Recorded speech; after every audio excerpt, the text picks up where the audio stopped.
All interviews done on Mayday, the Handmaid's Tale podcast, are brought to you by Fan Mail, the subscription box by Lady Geeks for Lady Geeks. Fan Mail is a bi-monthly mystery box for Lady Geeks, geared towards Lady Geeks, and I think you are really going to like it. If you have a fandom and you're looking for some cool stuff that's out of the box and unique to you and the people that subscribe to this, you definitely want to check this out. Once again, it is myfanmail.com, the bi-monthly mystery box for Lady Geeks. Right now, you can use promo code Mayday to get 10% off your first box. myfanmail.com. Welcome to Mayday, the Handmaid's Tale podcast. This is Justin, co-host of the podcast. Very excited to be able to bring you this interview with Yvonne Strahovski. We were so excited to have her on the show. We are making a big announcement right now that one of the other people we interviewed, Anne Crabtree, who is the lead costume designer for The Handmaid's Tale, is going to be a guest judge for our costume contest. We thought that it would be a fun idea to kind of take this Handmaid's costume that's been used so much, even before the show started, as a amazing form of protest and a way for women to get the word out there about not wanting to let reproductive rights and women's rights in general be completely trampled over by government officials. We love it. We have covered it. We support you all 1,000%. But what we wanted to do is do something fun around that. I mean, you're protesting and putting in the hard work, and we wanted to give something that said, okay, this is great. Let's do something fun for this, and have prizes and have Anne Crabtree judge it. She's the one who created this look for the show. Who better to have judge this and get involved than her? So please check that out. And if you are a person who knows somebody that does these costumes or is in a protest group, have them submit it. We want to get everybody, as many people as we can, involved. We're going to have 3 categories for you to get involved with. It's going to be individual. So if you have a costume, your group, if you have a costume group or cosplay group, or even just a family costume group that you're going to do, that's Handmaid's Tale, go ahead and send that to us. And of course, pets. Lots of people like to dress up their pets. We want to have a contest for that too. So there will be lots of stuff that you can do, lots of ways to get involved. Just follow us on social media at Facebook, Twitter, and Instagram at Handmaid Podcast, and we will have updates all the time. So once again, Handmaid's Tale Costume Contest. Please get involved. Please submit to us. Just follow us on social media for all the details. So wanted to thank everyone who has come here. And if you're a first-time listener to this podcast, please subscribe to us. We appreciate you finding us, but would love for you to stay connected with us. We do lots of interviews and lots of content. We cover everything, all the angles of The Handmaid's Tale and all the issues surrounding it. So please subscribe to stay connected with us and all of the content that we put out, so you just get it automatically when we throw it out there. Without further ado, here is our interview with Yvonne Strahovski. Thank you. Hey everybody, this is Justin and Tiana from Mayday, the Handmaid's Tale podcast. Joining us today is Yvonne Strahovski. You would know her as Serena Joy from The Handmaid's Tale. She is going to join us today for an interview to talk all things Serena Joy, Handmaid's Tale, and much more. Yvonne, how are you doing today? I'm good. I'm a little sniffly. Oh, I'm sorry. But I'm good. So first thing we wanted to do, we're very excited to be able to get the opportunity to interview you. And we threw out there on all our social media users and said, hey, we're interviewing Yvonne Strahovski. Please submit a question, and we'll choose one from Twitter, Facebook, and Instagram. So without further ado, I would like to get these answered so that we can make our social media people happy, because I know they're very excited to hear from you. This first question is from our Facebook user, Joe Santa Cruz. And his question was, with the way your career has blossomed, where do you see yourself in 10 years, still acting or maybe producing your own work? Hopefully I'll still be acting. And yeah, I would like to produce some stuff as well. That's definitely been on my mind. Just reading books and reading stuff that could potentially be a project that I might be interested in down the line and not be in front of the camera for. Yeah, definitely interested in both. Is there any particular book you're reading that just struck your fancy? What kind of works are you attracted to? I'm kind of just reading stuff to see what's out there, really, at this point. I'm not like genre specific or anything. I'm just kind of seeing what's out there. Cool. Our second question is from our Twitter user, Julie Marcoux. She asks, Has working on The Handmaid's Tale altered your perception of the world around you? Do you see things differently after having spent a year in that world? I think just being a part of the show has definitely made me more politically aware. I didn't really grow up being too interested in politics, but it's really hard not to be politically aware when you're working on something like The Handmaid's Tale and playing a character like Serena Joy. So, yeah, that's definitely sort of awakened that. And what was it like? Because I know a lot of political things were happening around the production of the show with the Handmaid's protests that were going on, and obviously the presidential election here in the States. So what was it like for you being sort of, I guess, maybe classified as the villain of the show, being on that side of it, and since you weren't necessarily a political person growing up, what was it like to see all that going on while you were doing the production? It was really kind of surreal, actually, filming it and sort of joking around on set as to, how the election might turn out and how it might influence the show. At the time, little did we know that the election was going to go a certain way. And I feel like with everything that's arisen out of it, it has certainly become very impactful, obviously. I mean, I talk to people, and it's interesting to hear everyone's different takes and how people have been deeply affected by the show just because of the parallels that it presents. And myself too, even just going to the Women's March alone here in Toronto while we were shooting, that was a big deal. Yeah, how was that? That's interesting. So you attended the Women's March in Toronto when you were doing the show? Yeah, we were, and obviously Handmaids hadn't come out yet, and our show hadn't. But you could see Handmaid's Tale signs floating around in the crowd, obviously because the book has been around for so long. So it was just so interesting to see that already arising as part of a protest, and just kind of knowing that here we were making this show that hadn't yet hit the public, and imagining how hard it could hit the public, and it did. Do you think that being involved with those things and seeing them happening around you during filming has affected the way you approach the work of the show? To be honest, no. Because I, like with any character, I usually just sort of take a very internal approach with it, and just try and figure out, the human in the character, and sort of more the emotional melody of her, of Serena. But that's sort of the first and foremost thing that happens. The rest is, I guess, sort of a bonus in a way.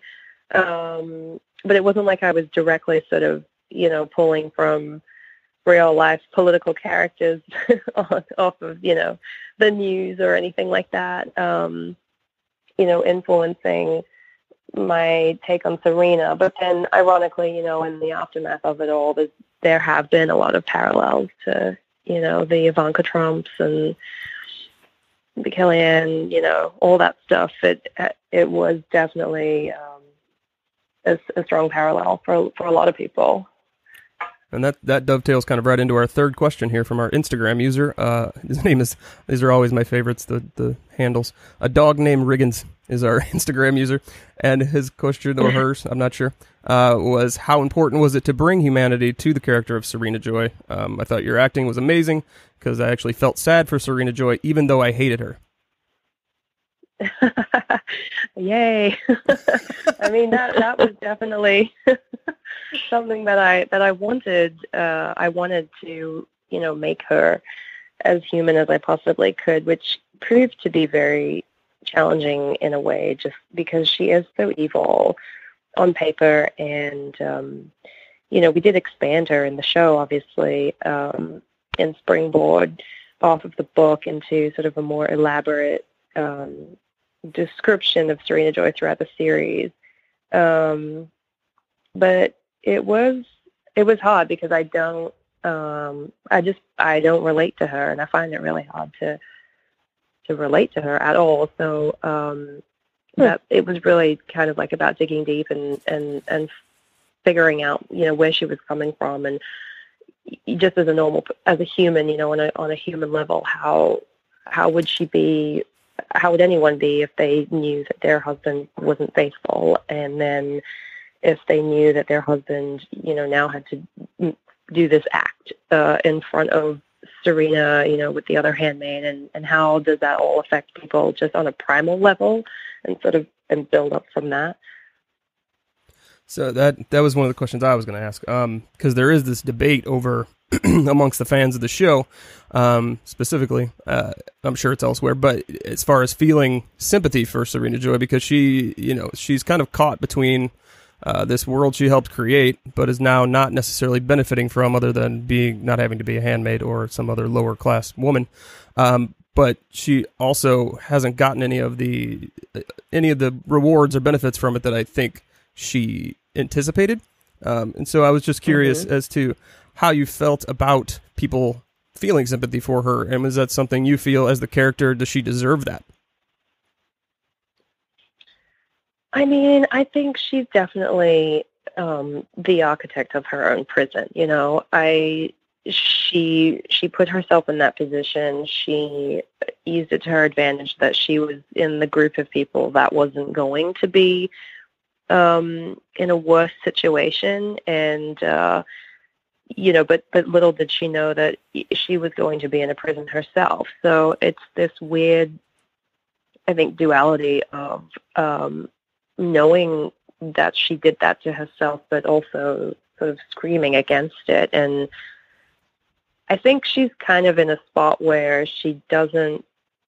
think she knows that she's done it to herself, but she doesn't want to acknowledge it. And I think that's the fight, and that's the rage, and that's the helplessness, and and the carrying on, and using Offred as a punching bag, to her bottled up emotions. I mean, the whole world of Gilead is so creepy to me. So You're not alone. I don't feel like she, in essence, deserves anything great to come out of it. I think, she's in this mess now, and it'd be interesting to see her climb out of it in a more moral way, with more integrity than she has right now. Because she's a smart lady. She's very smart. I just don't know that she's willing to put herself at risk to have more integrity and change things around her. Right now, she's sort of still riding the wave and holding on to that little beacon of hope that she has, which is, getting this child. And I think in her mind, the child is going to make everything better for her, and all her worries will go away. But, that's also something she's not realizing, is that is also a Band-Aid solution for her. So, yeah. Sure. And that kind of gets us to one of the most impactful moments, I thought, from the season, was that scene where she's on the ground, kneeling down with the pregnancy test that she has from Offred, and is just like praying to, for it to be positive. And I talked about on the podcast how you kind of have this duality going on there with Serena Joy praying for it to be positive, and then, in my opinion, probably Offred in the bathroom against the bathtub praying for it most likely not to be positive. And that kind of flows into how you talked about her redeeming herself. And Tiana had a question about, the character development beyond the book in season 2. Yeah. So I'm really interested to hear how you think the casting of Mr and Mrs Waterford as much younger, obviously because you are, than their book counterparts. They're similar in age to Offred and the other handmaids. So how do you think that has changed the character dynamics from the book to the show? I think it's changed it a lot. A lot, because especially between Serena and Offred, it puts the fertility aspect of everything really at the forefront of everyone's mind, because Serena is, unlike the book, she is of the age where she could have a child herself, but she can't, and she needs Offred to do that. So there's a lot of swirling emotions, I think, around that in itself. There's a lot of jealousy, envy,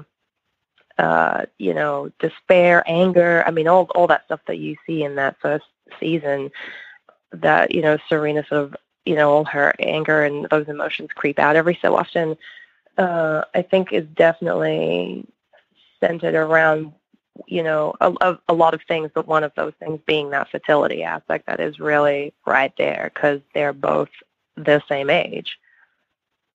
Yeah. Do you think that really helped make her a more sympathetic character because people could relate to, maybe being of that age and not able to conceive or carry, or understanding more that it's not just about power and possession of her husband?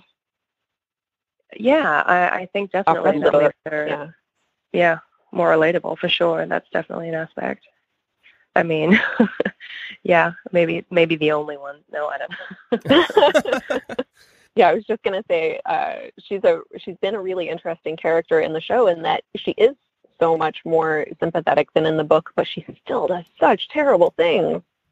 Yeah, I think she's so conflicted. I just think there's so much going on in there. I think she also has that religious guilt. That she has grown up with. She's obviously very strict in her religion and however she was raised, and now she's here in this society and she's trying to follow the rules of society and of her religion, but maybe failing at that. And then when she fails, maybe she feels guilty, but then when she acts out, that's her human side, her emotions that she doesn't know what to do with. It's a world sort of designed to have you fail in it for everyone, really. Including Serena.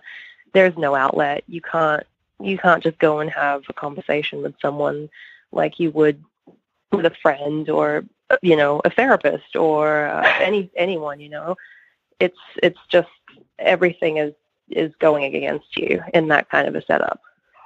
And so it'll be very interesting to see the progression. And I know Tiana had some question about her character development in season 2. Now that we are beyond the book, Tiana, do you want to take that? Yeah. So now that you are getting to develop this character beyond the book, do you have any things that you're hoping we'll get to know more about Serena or see more of her relationship with any particular character? I mean, I would just kind of love to dive deeper into her and see her walls crumble a little, I mean, if they haven't already. I just think there's so much more to discover with her, and how far would she actually go, and what would happen if she did get a baby, and then what? I mean, then she's still in the same situation, and and then what? Then what happens? Does she realize that she needs to make really big changes, or does she stay in support of the society that is around her? It's all those scenarios that come to mind that sort of break down the character as we get to know them. And I think what's interesting about the show is it's sort of pitted to, you can break down anyone really because there's so much tension, and the walls are so high that any kind of challenging situation or any situation becomes challenging because the stakes are so high, and you can see people break down quite easily. Do you think that if Serena Joy could leave, would she? I mean, that's a really interesting question. Maybe. I mean, I just think the fact alone of her, just her relationship with the commander, after season 1, I don't, who knows if that is salvageable or not in her mind. There's just been so much betrayal and so much mistrust, but then she's very invested in her religious side. So, maybe the forgiveness aspect of that would allow her to continue in the society and not run away. I don't know. It's really interesting. I mean, the actress playing Serena would want her to run away. A long time ago. I don't know. Would have been asking Nick to get the van for you, right? Get me the hell out of here. I mean, look, I try to spend as little time as possible with Serena just because she's so miserable. So that was kind of a question I had. And for her being, as I said, the villain and doing so many evil things as you or is capable of so much evil, even though she is a very nuanced character. And I think a lot of the debate exists because the character is so well written and is one of the more complex characters. Storyline and just the way they've written her is brilliant. So my question is, playing somebody that is that evil, what was that like for you, and how did you have to dig, and how did you create that character? I mean, it's a lot of just like sitting with it, and trying to figure out where could it possibly be coming from, and it's weird because I don't support it. Like it's one of the first times, I mean, that I have played someone so unlikable. So it's kind of perplexing in a way when you have the material in front of you, the script, and you're reading it, and you have to really kind of start justifying someone's horrible behavior because you're playing this person, but at the same time, you, the person, is completely disagreeing with the justifications that you're coming up with. But somehow you have to find some kind of a justification for it. Otherwise, it's not going to work, and people are not going to see, into Serena like I wanted them to. I wanted them to see what makes her tick, what makes her cry, what is her Achilles heel, what makes her vulnerable, and and yeah, the writing is amazing, and they've allowed for Serena to be such a complex and layered character. So, yeah, it's really kind of it's a weird process because I'm going through a process of making sense of all her actions when really I don't want to. Right. Does that make sense? Absolutely. Yeah. Yeah, because you hear, there's varying things. You always hear actors talk about some actors really enjoy playing the bad guy or the villain. And then some actors, one of the more famous ones is Heath Ledger, who, found it really hard to deal with being someone that dark.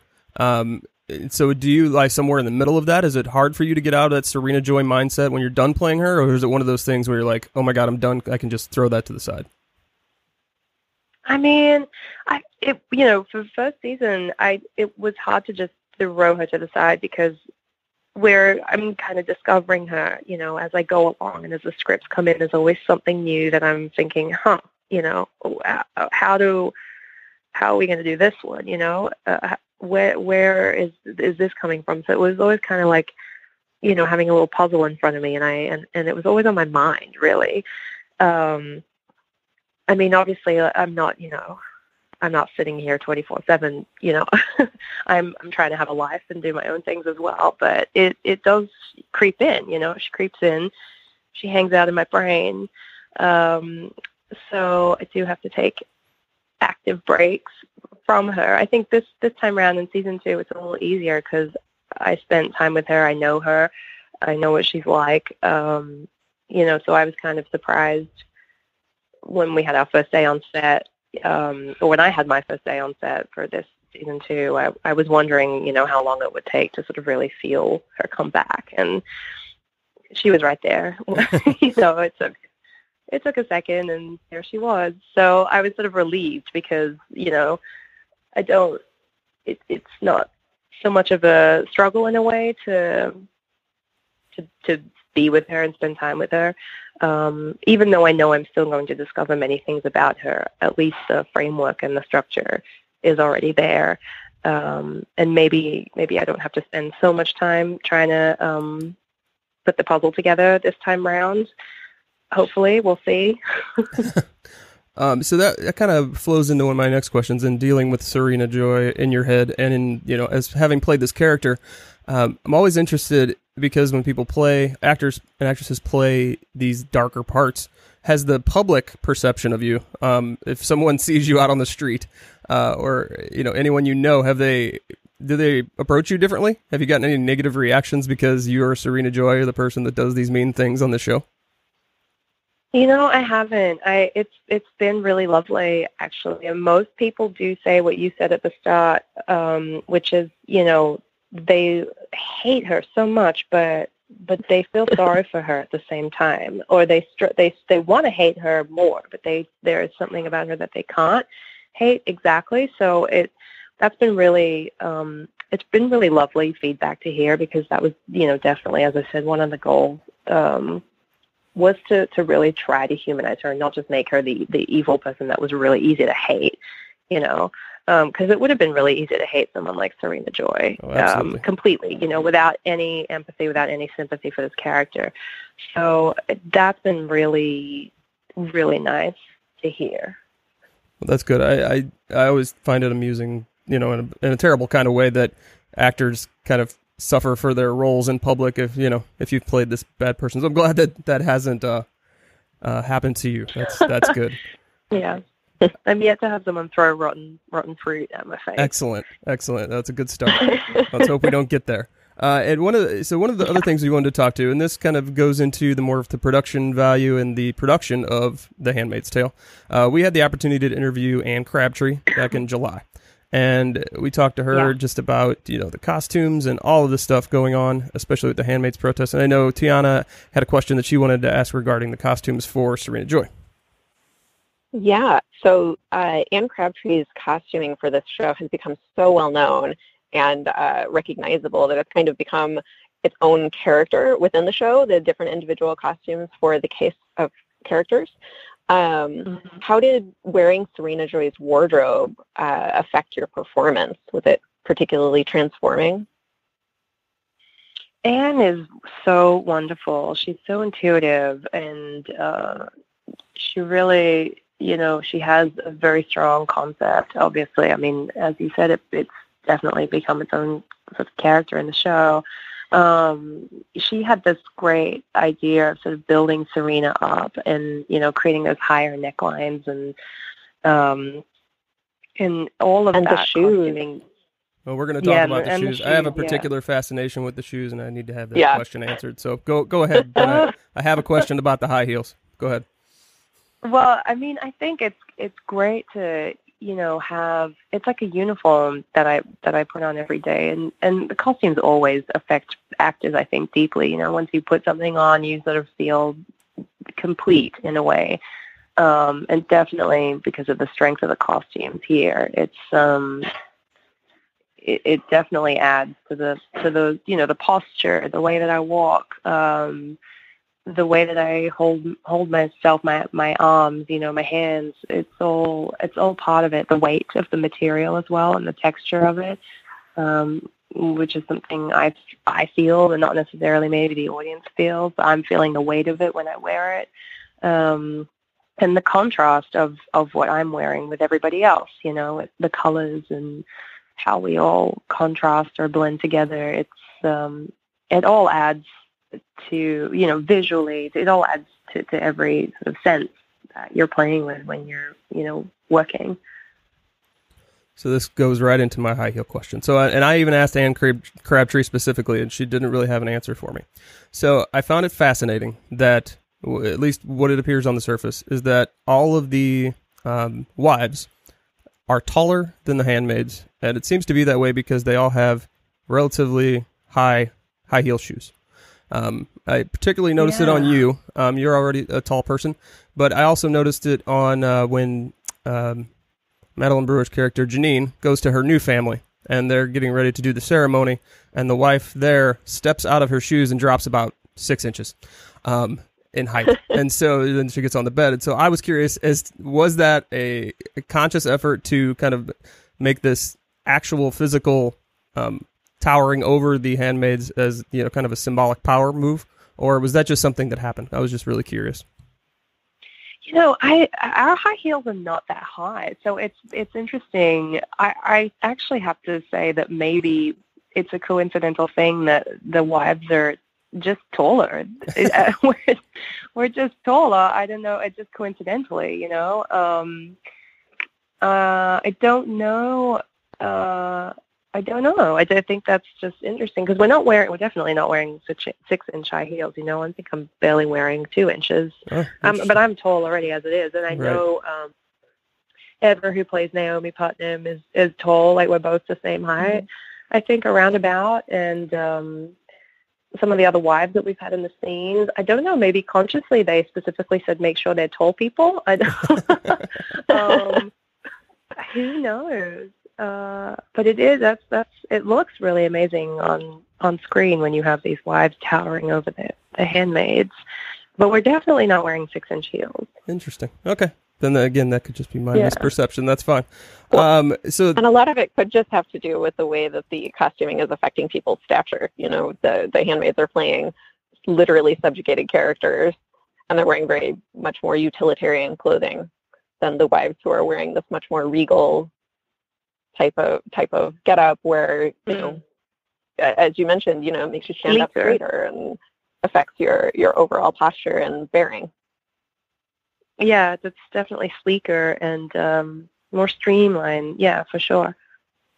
So my next question is, we talked to Warren Littlefield back in I think early September, and we were talking about the importance of production value, and obviously your show won an award for production design, and he talked about the importance of the production design around the set and within this world to create this world not only for the audience but also for the actors and actresses. So can you talk to us about how important and how well done The Handmaid's Tale was versus other shows you worked on as far as creating this world for the actors so that they really felt like this is where they were, and how does that affect you as a performer?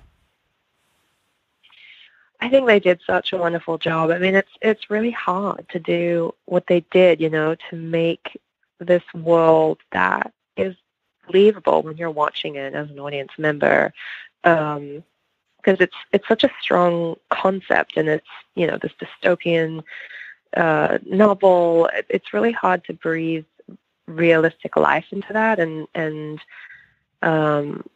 make it seem so streamlined. And I mean, that's what they did really beautifully.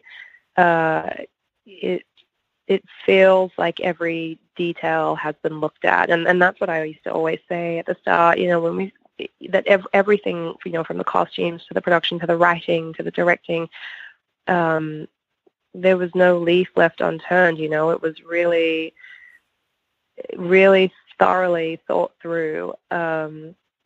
I mean, it's wonderful to walk into the set and have all the details of the Waterford house, so beautifully executed. Because it's funny, it is beautiful, but yet it's such a dark place at the same time because of what's going on there. So it's such a lovely contrast to the society and the actions of it.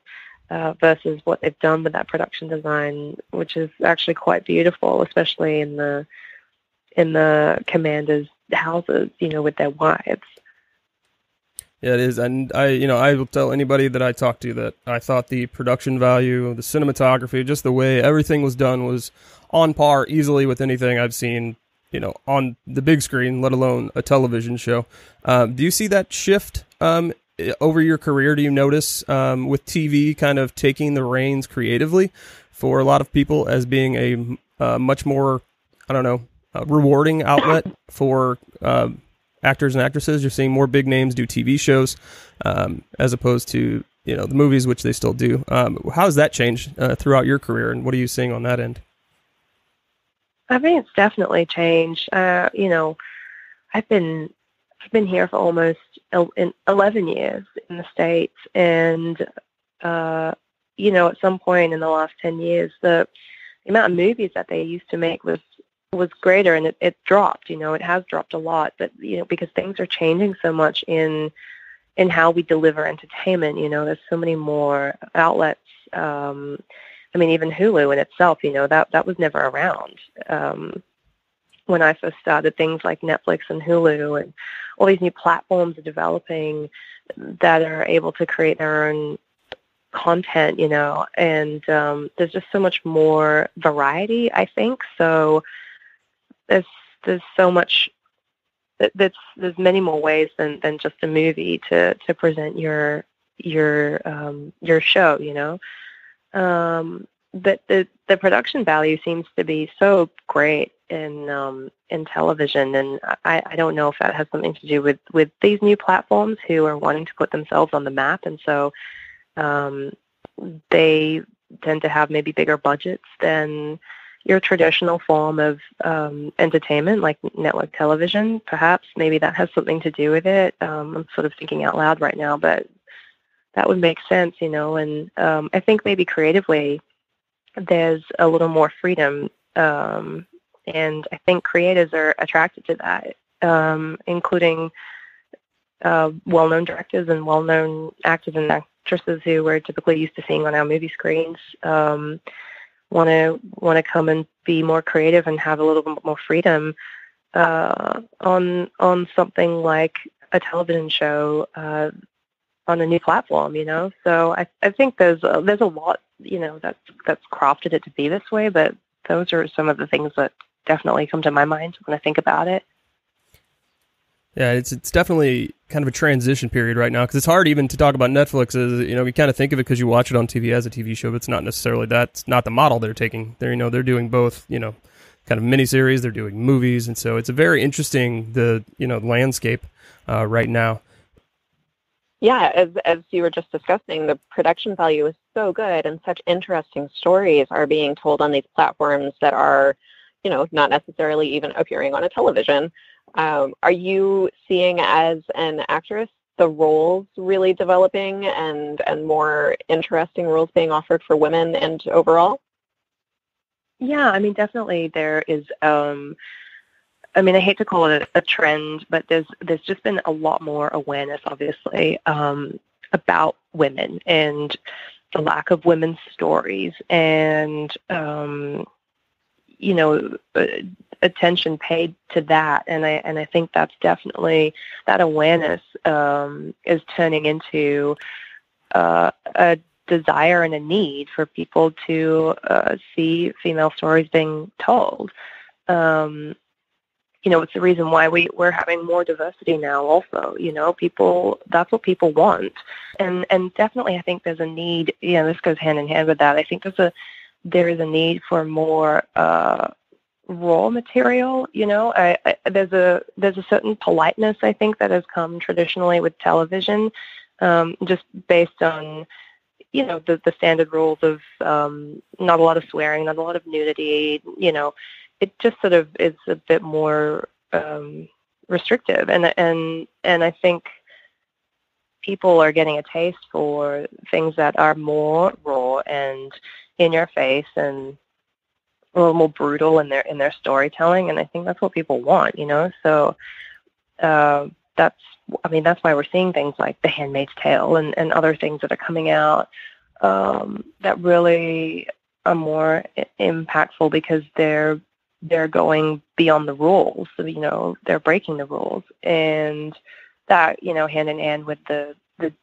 need and desire for female stories to be told is very powerful right now. And it's really exciting, actually, because it just sort of feels like we're just beginning to stir that pot. We haven't really, gotten deep into it. I'm really excited to see what is going to come out in the next few years, of this kind of storytelling. Yeah, it's very interesting, and I think Warren Littlefield referred to it as the platinum age of television, and content right now is just at an all-time high. So, and for the most part, I would say, really high-quality things being produced. So I hope it trends that way. You're always going to have things that fall off for various reasons and don't succeed, but I think right now it's a good time to be someone who is involved and watching television and movies these days. So let's talk about, you were talking about there being more diverse content and darker content. And from what we're hearing about season 2 of The Handmaid's Tale, it is going to be, if this is possible, darker. We've heard things from Samira Wiley in different interviews who was like, okay, you guys, it's not going to get any easier. So what can you tell us? And I know obviously there's a limited amount that you can say about the production of season 2 going on. What can you tell us about this? Allegedly, things are going to get a little darker. When I read the first script, I thought, oh yeah, they're not really letting up on all of us. So yeah, they're definitely still there in the darkness of it all. And I mean, look, I know from, just talking with the writers and Bruce Miller, how powerful the book is and how much of an influence it has on them, and just how much it seems like it's sort of an endless pot of information and inspiration. And, Bruce has always said, you read one sentence in the book and you can write a whole episode around it. So, I think there's definitely going to be, things that are, in the book and not in the book also. So, yeah, that's probably as far as I can go with answering that. That's all right. So regarding giving away the rest. Regarding the book, previous to you being cast and reading the script for this, had you read the book? And if you hadn't, once you did, have you read the book? And what did you think of that material? I had not read the book. I actually read the first 3 scripts of the show before I ever read the book. And then, of course, I read the book, and I think I read it in 2 days. It was very quick because it was so amazing. I was really taken with the descriptions and how she describes the world and the people and the comparisons that she uses. It was very sensory. I found that reading it, I could smell things and I could taste things just in the way that Margaret Atwood uses language in the book. So I was really taken with it.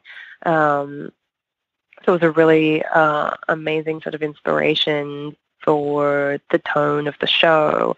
And then that coupled with the scripts that I was getting, and how we got to dive deeper into Serena was very exciting for me. And I know Margaret Atwood spent some time on the set, and she's obviously a consulting producer. Did she ever give you any thoughts on your take on Serena Joy?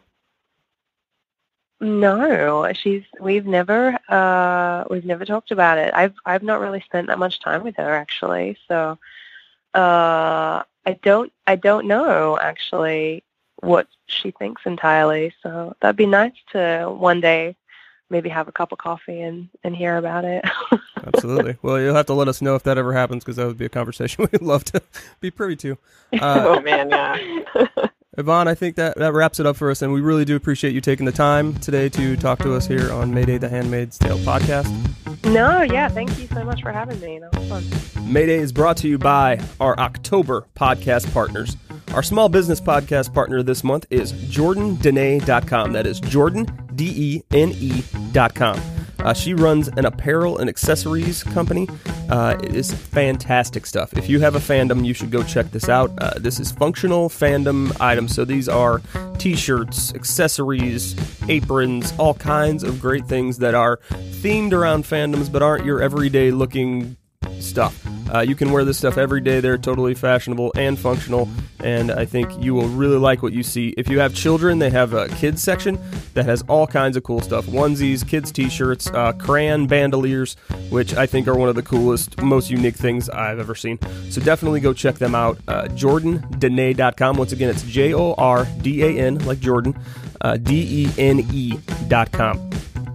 Our organization podcast partner this month is NARAL Missouri. They are Missouri's largest grassroots pro-choice organization working to protect a woman's right to a full range of reproductive health care for over 40 years. They are doing some amazing work. You might have seen us live stream an event that they were at where they had their Handmaid protest group. Look for more on that as the month goes on. For more information about them, you can go to prochoicemissouri.org. That's prochoicemissouri.org to get more information about NARAL Missouri. Lastly, our wild card, and this one I am very excited to introduce you all to. It is called Geek Girl Brunch. You can find out all about them if you visit their website, geekgirlbrunch.com. This was something that is really cool, very grassroots, started up in New York City by 3 women who were looking to start a women's-only brunch group to just talk about geeky stuff and do geeky stuff with fandoms and all kinds of things. So now it has kind of exploded, and they have chapters all over the country in the United States. There might be one in your city. You don't know. Or a lot of international. There's some at Iceland, Tokyo, just all over the place. So you can visit them, geekgirlbrunch.com. They have a map and a list of their chapters. You can also apply to start a chapter in your city if this is something you are interested in. So visit geekgirlbrunch.com, find your local chapter, or start a local chapter. That is geekgirlbrunch.com. Check them out. So once again, those are our October podcast partners. Thank you to all of them, and we're really excited to promote them and push out some good people doing really cool stuff. This is Mayday, the Handmaid's Tale podcast. Thanks for joining us, everyone. Please head over to allconsumingcontent.com for more great podcasts you can check out. Back to the Money Bin, a DuckTales podcast, Player vs. Player podcast, and Blues Hockey podcast. You can also check out our radio station at Handmaid's Resistance Radio, that is on Slacker Radio, or for free on the Slacker app.